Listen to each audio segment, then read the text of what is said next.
দুঃখের বিষয়, ঘানাতে অনেক শিশুই পরিত্যক্ত এবং মৎস্য শিল্পের দাস হিসেবে কাজ করতে বাধ্য হয়। এবং অনেক স্থানীয়দের সাথে কথা বলার পরে আমি সিদ্ধান্ত নিয়েছি যে এই পরিস্থিতি থেকে তাদেরকে উদ্ধার করাটাই লড়াইয়ের শুরু হবে। এমনকি যে সমস্ত ভাগ্যবান শিশু এখান থেকে বেরোতে পেরেছে তারাও বছরের পর বছর ধরে সঠিক চিকিৎসা পরিষেবা থেকে বঞ্চিত। হঠাৎ করে কোনো চিকিৎসা পরিষেবার প্রয়োজন পড়লে সেখানে তারা বড়ই অসহায়। তাই আমরা ঘানায় একটা সার্জিক্যাল সেন্টার বানাচ্ছি, যেহেতু এখানে চিকিৎসা পরিষেবার অভাব রয়েছে। যেমন এই দুই ভাই আর্নেস্ট এবং রিচমেন্ড, যারা কৃতদাসের মতো কাজ করে। ওদের মাত্র 16 বছর বয়সে উদ্ধার করা হয়েছিল ওদের বাবা মা ছেড়ে দেবার পরে।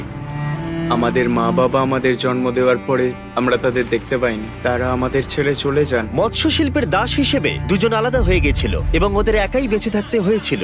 ওরা জানতো না আবার কখনো ওদের দেখা হবে কিনা।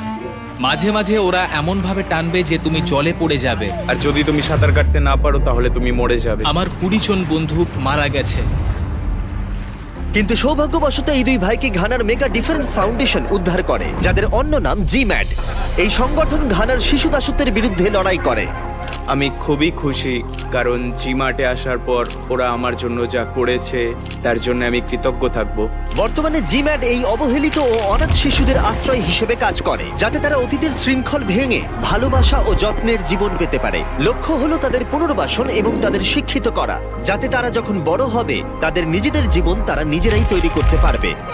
যখন এই দুই ভাই রক্ষা পেল, ভাগ্যক্রমে তাদের চিকিৎসার প্রয়োজন হয়নি। কিন্তু এই সৌভাগ্য সবার ক্ষেত্রে ঘটে না। তাই আরো জানতে আমি অস্টিনের সাথে দেখা করলাম, জিম্যাডের এক্সিকিউটিভ ডিরেক্টর, যে এদের কাছে বেঁচে থাকার জন্য চিকিৎসার প্রয়োজন ব্যাখ্যা করেছিলেন। ওদের জিম্যাড কম্পাউন্ড থেকে প্রায় 30 মিনিট দূরের একটা হসপিটালে যেতে হয়, যেখানে রোজ প্রায় 600 জনেরও বেশি রোগী লাইনে অপেক্ষা করে থাকেন। আমাদের ওয়ার্ড স্পেস খুবই সীমিত, আমাদের আরো অনেক ওয়ার্ড স্পেসের প্রয়োজন।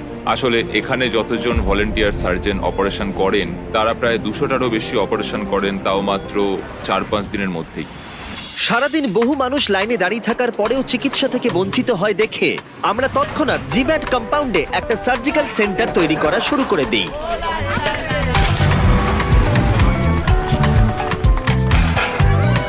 যখন প্রজেক্টের কাজ চলছিল আমরা শিশুদের সাথে সময় কাটালাম আর কম্পাউন্ডে ওদের শৈশব উপভোগ করলাম।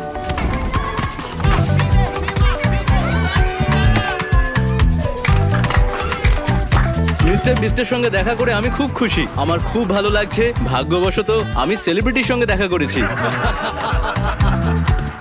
যেসব বাচ্চারা ঘানায় জন্মায় তাদের জীবনটা আলাদা, তাদের নিজেদের গল্প আছে এবং সেটা সত্যিই খুব পাওয়ারফুল, কারণ পরিস্থিতি তাদের খুব কম বয়স থেকেই অনেক কিছু শিখিয়ে দেয়।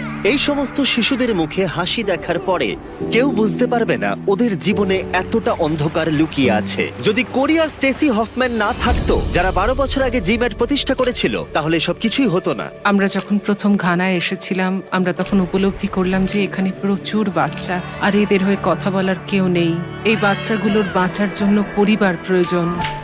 সার্জিক্যাল সেন্টারের কনস্ট্রাকশন প্রায় কমপ্লিট হয়ে যাবার পরে আমরা কিছু স্বেচ্ছাসেবক সার্জনদের কাছ থেকে তাদের অভিজ্ঞতা শুনলাম।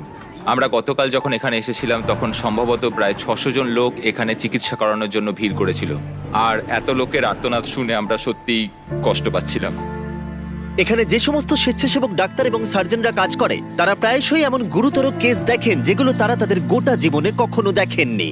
সত্যি কথা বলতে আমাদের এখানে 60 জন ব্যক্তি আছেন যারা স্বেচ্ছাসেবক হিসেবে তাদের সময় দিচ্ছেন। তারা এই পথটাই বেছে নিয়েছে। তাদের কঠোর পরিশ্রম এবং এনার্জি এত মানুষকে নতুন করে বাঁচার উদ্যম ফিরিয়ে দিচ্ছে, এবং তাদের দেখা দেখি আরো বহু মানুষ আমাদের সাথে যুক্ত হতে চাইছেন, যেটা দেখে আমাদের সত্যিই খুব ভালো লাগছে। আমরা চাই আরো মানুষ এখানে এগিয়ে আসুক। অনেক মাস ধরে কাজ চলার পরে অবশেষে আমরা জিম্যাডের নতুন সার্জিক্যাল সেন্টার তৈরি করে ফেললাম, আর এবার এটার উদ্বোধনের সময় এলো। সমস্ত ঈশ্বরকে সাক্ষী রেখে আমরা উদ্বোধন করছি। আমিন। এই সার্জিক্যাল সেন্টারের সাহায্যে জিম্যাড আরো অনেক বেশি মানুষের কাছে চিকিৎসা পরিষেবা পৌঁছে দিতে পারবে। এখন আমাদের কাছে সেই ক্ষমতাটা আছে, যাদের প্রয়োজন তাদের সার্জারি করা।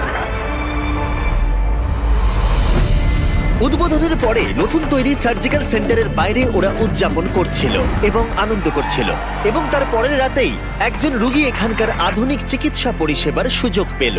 একজন কম বয়সী মেয়ে মেরি, যার পা এতটাই ব্যাকা ছিল যে সে হাঁটতে পারত না, কিন্তু সৌভাগ্যবশত বিস্ট ফিলান্থ্রপি নতুন সার্জিক্যাল সেন্টার এবং তার সার্জন ও চিকিৎসা পরিষেবা তার পা ঠিক করে দিল। এখানে মেরির মতো আরো অনেকের জীবন পরিবর্তন হতে চলেছে, কারণ জিম্যাটের চিকিৎসকেরা আরো অনেক বেশি রোগীদের চিকিৎসা করার জায়গা পেয়েছে। তোমরা যদি এই কাজের অংশীদার হতে চাও যেটা জিম্যাট করছে, তাহলে নিচে ডেসক্রিপশনে দেওয়া লিংকে ক্লিক করো আর ডোনেট করো। সত্যি বলতে তোমাদের সাহায্যেই জিম্যাট আরো অনেক শিশুদের সাহায্য করতে পারবে আর ওদেরকে যত্ন ভালোবাসা দিতে পারবে। ডেসক্রিপশনের লিংকে যাও আর সাহায্য করার চেষ্টা করো। তোমরা পারলে এটা করো, কারণ এটা ওদের কাছে অনেক বড় পাওনা আর আমার কাছেও। আমি স্পেশাল থ্যাঙ্কস জানাতে চাই অক্স ব্লুকে এই ভিডিওতে টাইম ল্যাপস ক্যামেরাগুলো আমাদের ডোনেট করার জন্য। তোমরা সত্যিই অসাধারণ।